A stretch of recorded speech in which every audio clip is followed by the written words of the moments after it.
से एक नई कविता रसखान के सवैये। शीर्षक से ही सबसे पहले बात शुरू किया जाए। सवैये का मतलब क्या है? सवैये बहुवचन है, इसका एक वचन क्या होगा? सवैया। सवैया क्या है? मात्रिक छंद होता है, एक तरह का छंद अलंकार जानते हो ना कविता में।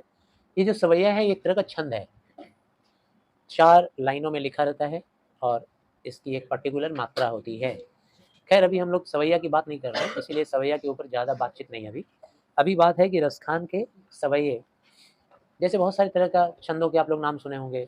दोहा है, सोरठा है, रोला है, छप्पा है, मालिनी, हरिगीतिका, ठीक है ना। ये सब एक एक तरह का छंद अलंकार के रूप में आता है, जो भाषा को सुसज्जित कर देता है, भाषा को सुंदर बनाता है, हिंदी भाषा को। तो ये भी एक सवैया है, जैसे दोहे हैं, चौपाई है, उसी तरीका से सवैया है। कवि परिचय के बारे में मैं ज़्यादा डिस्कस नहीं कर रहा हूँ, ये आपके ऊपर छोड़ा। जो ब्लू प्रिंट में लिखा हुआ है कवि परिचय आप लोग खुद पढ़ेंगे, बहुत ही ज़रूरी है। उसमें कवि का जीवन, उनका मृत्यु दिवस, उनकी मुख्य रचनाएं, वो कौन कौन सी श्रेष्ठ रचनाएं थी जिनके लिए उनको ख्याति मिली, ये सब दिया हुआ है। ये आपके ऊपर छोड़ा, आप लोग पढ़िएगा। समय ज़ाया ना करते हुए पहले सवैये की तरफ चलें। 4 लाइन का पहला सवैया, जिसमें रसखान जी एक मुस्लिम वर्ग के आदमी होते हुए भी उनका इतना ज़्यादा परम भक्ति है श्री कृष्ण के प्रति, इतनी निष्ठा है, अपनी निष्ठा को वो ये दिखा रहे हैं। और इन पंक्तियों में ये पता चल रहा है कि उनको प्रेम सिर्फ श्री कृष्ण से नहीं है, उनके वात्सल्य रूप से नहीं है, बल्कि उनको प्रेम श्री कृष्ण के द्वारा छुए हुए हर चीज़ से है, वृक्ष से है। श्री कृष्ण जिन तालाब को निहारते थे उससे भी प्रेम है, जिस वन में, जिस जंगल में वो घूमा करते थे उससे भी प्रेम है, जिन गायों को छुआ करते थे, जिन गायों को चराया करते थे उन गायों से भी प्रेम है। श्री कृष्ण को उस हर चीज़ से प्रेम है जो सॉरी उल्टा बोल दिया, रसखान जी को उस हर चीज़ से प्रेम है जिसे श्री कृष्ण या तो छूते थे, या तो देखते थे, या तो धारण करते थे अपने शरीर पर।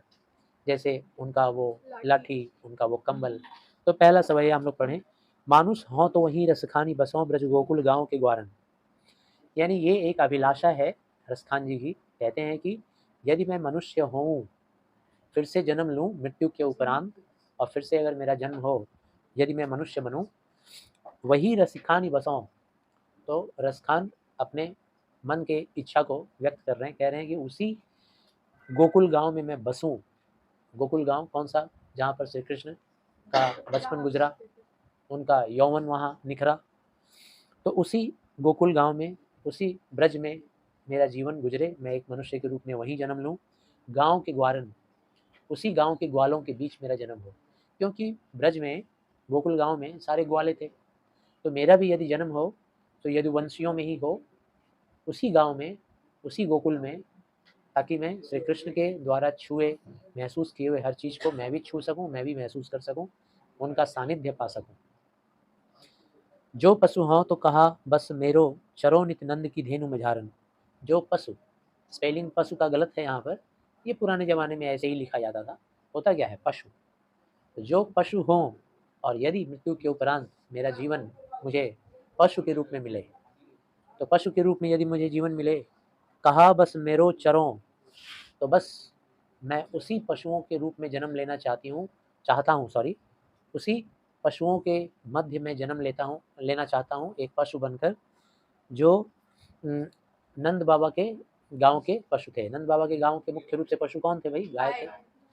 तो धेनु जो वर्ड है ना, धेनु शब्द का मतलब होता है गाय, और मंझारन का मतलब होता है बीच में। पिछले दिन हम लोगों ने बात किया था। तो धेनु मंझारन मतलब उन्हीं गायों के बीच में चरो नित नंद, जिसे नंद यानी कि नंद बाबा के पुत्र श्री कृष्ण चराने जाया करते थे, है ना। तो उन्हीं गायों के मध्य में मैं जन्म लेना चाहता हूँ। तो 2 अरमान, 2 इच्छा उनका आपने यहाँ देखा। पहली इच्छा ये है कि मृत्यु के उपरांत यदि मनुष्य बनूं, तो गोकुल गांव के ग्वालों के बीच का ही एक ग्वाला बनकर जन्म लूं, ताकि गोकुल गांव को अपनी आंखों से देखूं, उसकी हवा को महसूस करूं, उसे छूं।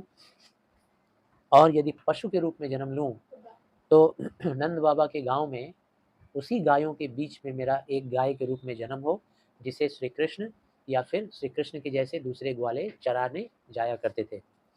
पाहन हो तो वही गिर को, जो धरियो कर छत्र पुरंदन कारण।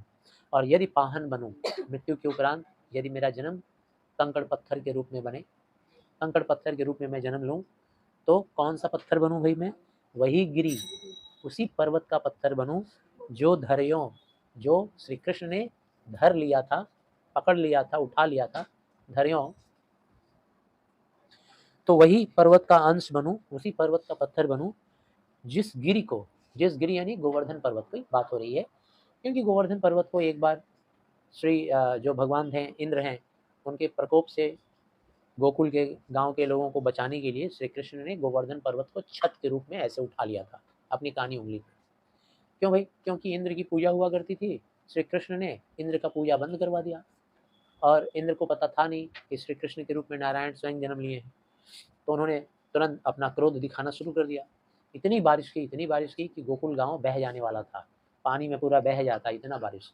तो पूरे गोकुल को, गायों को बचाने के लिए श्री कृष्ण ने गोवर्धन पर्वत को अपनी कानी उंगली पर उठा लिया। आप लोगों ने महाभारत वगैरह में देखा भी होगा। तो यदि पत्थर बनूं तो उसी गोवर्धन पर्वत का एक अंश के रूप में बनूं जिसे श्री कृष्ण ने छुआ था, अपनी कानी उंगली पर धारण कर लिया था, छत्र यानी कि छाता के रूप में, पुरंदर कारण, पुरंदर यानी कि इंद्रदेव, इंद्रदेव को पुरंदर कहा गया है उन्हीं के कारण। जो खग हो, खग का मतलब होता है पंछी। तो पक्षी यदि पक्षी के रूप में हो, जो यानी कि यदि पक्षी हूँ, बनूं मृत्यु के उपरांत, तो बसेरो करो, तो मैं बसना चाहता हूँ, बसेरा करना चाहता हूँ। बसेरा करना मतलब बसना, रहना, घोंसला बनाकर रहना। कहाँ रहना?